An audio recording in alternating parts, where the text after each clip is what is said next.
So before we start today's video, I just wanted to say that I'm going to leave a link to my Instagram and my Twitter account because I just got back into that today.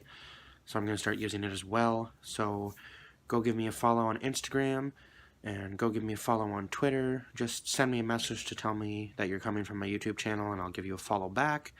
And also there's a poll up on my Instagram for what movie I'm going to review on Saturday. I put Hyena Road back in there as well. So there's actually 4 movies to pick from, and the 2 movies with the lowest percentage will be put together head-to-head for a for a review on Sunday. Sorry. Okay, let's roll the intro and then get to the reviews.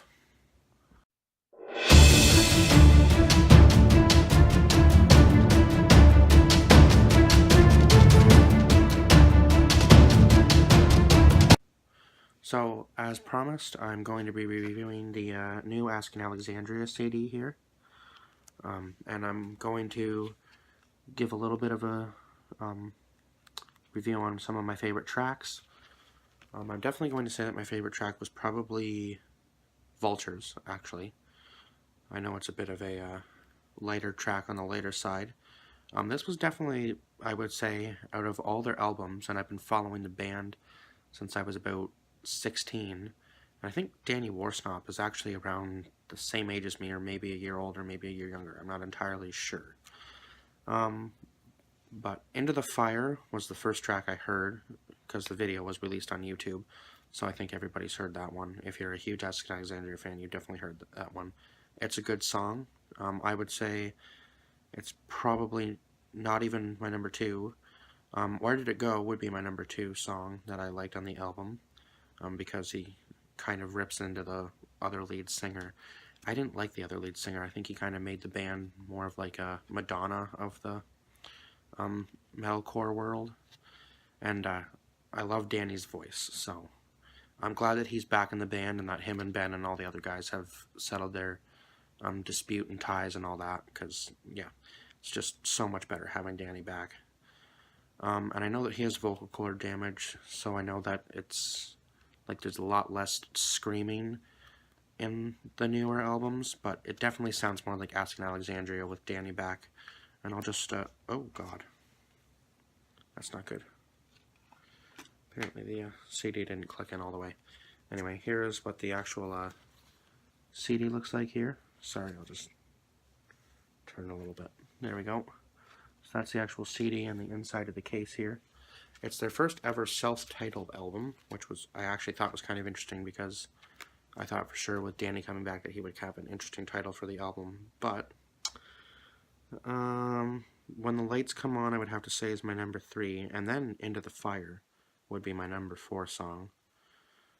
I mean, Alone in a Room is pretty good because it kind of describes like how he needed a little bit of time alone, space to think, and like I know that he was definitely heavy into the drugs and alcohol before this album, so I think now that he's off of it, or at least definitely toned it down for sure.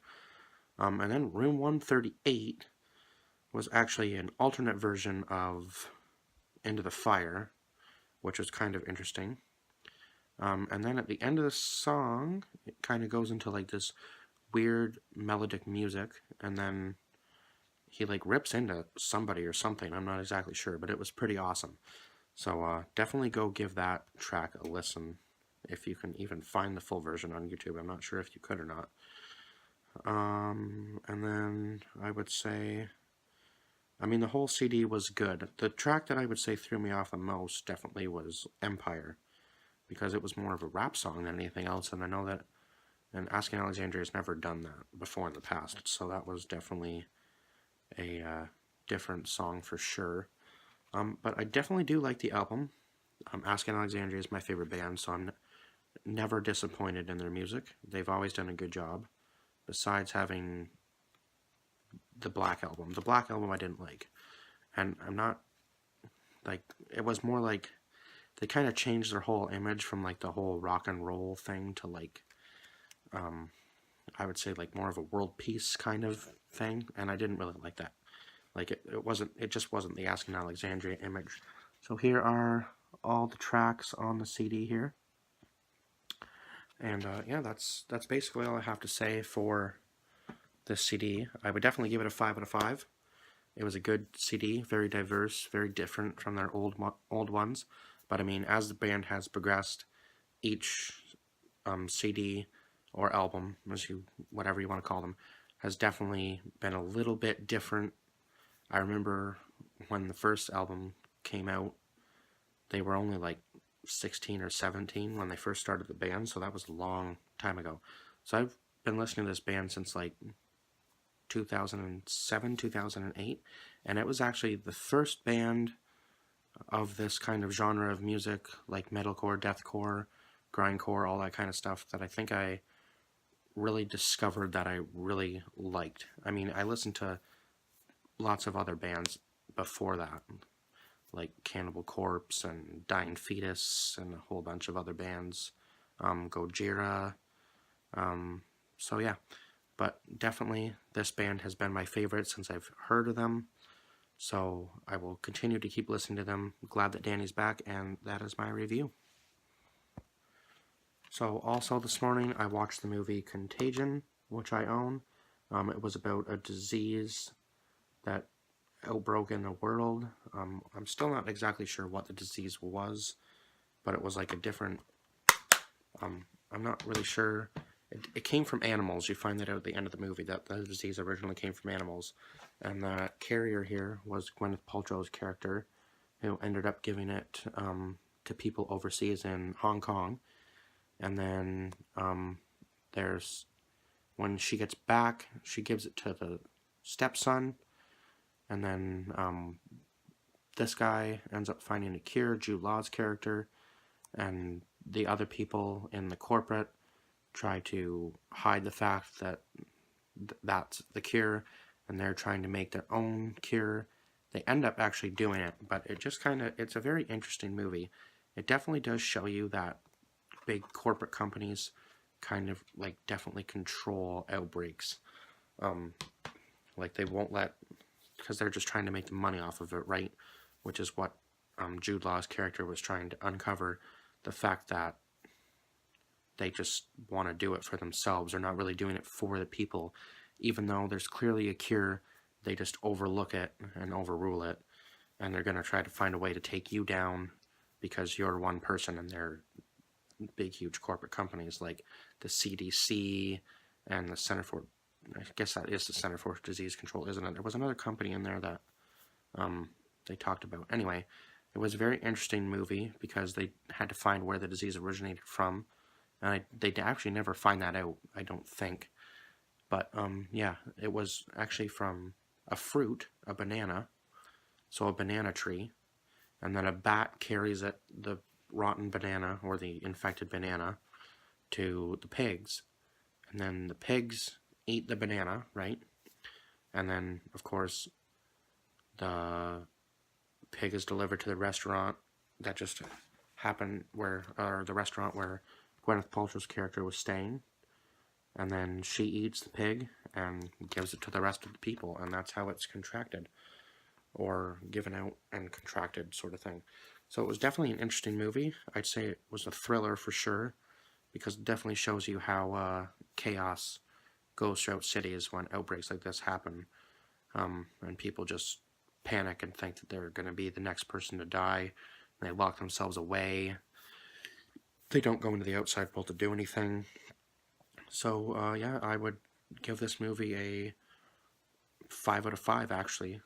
It's my first time seeing it, so I would definitely recommend this movie, though, for anybody who hasn't seen it, because it's definitely keeps you interested the entire time. So, and you've really got to actually pay attention to this one to know what's going on, because you got to figure out who the good people are and who the bad people are. And I mean, it was filled with tons of great actors. I mean, Matt Damon, Lawrence Fishburne, Jude Law, Gwyneth Paltrow, Kate Winslet. I don't know who Marion Cotillard is, but she's in, or he or she is in this as well. So yeah, I would definitely say that you should definitely go give Contagion a watch if you haven't seen it. And also, don't forget to go over to my Instagram if you follow me on Instagram and vote in the polls. And that is this review for today. Thanks for watching, and I will see you guys Saturday with another review. Oh, I'm terribly sorry. I will actually be seeing you guys again tomorrow. So the other poll that I had up was between Godzilla and Hyanna Road, and I'm gonna bring that to you guys on Friday morning instead of Thursday morning, because I have something that I'm doing Thursday morning after work, so I won't be able to upload that tomorrow. But I will definitely give a review of Godzilla on Friday, so be expecting that Friday. And then the polls that I have for my other movies will be up on Saturday. So I will do a review of a movie on Saturday and a review on Sunday. So I will see you guys on Friday, Saturday, and Sunday. And then hopefully, I'm really hoping for warmer weather next week so I can bring you guys some vlogs, because I definitely want to get back into that. So I will see you guys Friday, Saturday, Sunday, and I will see you guys next week with some vlogs. And yeah, that's pretty much it. Thank you, everybody. Bye-bye.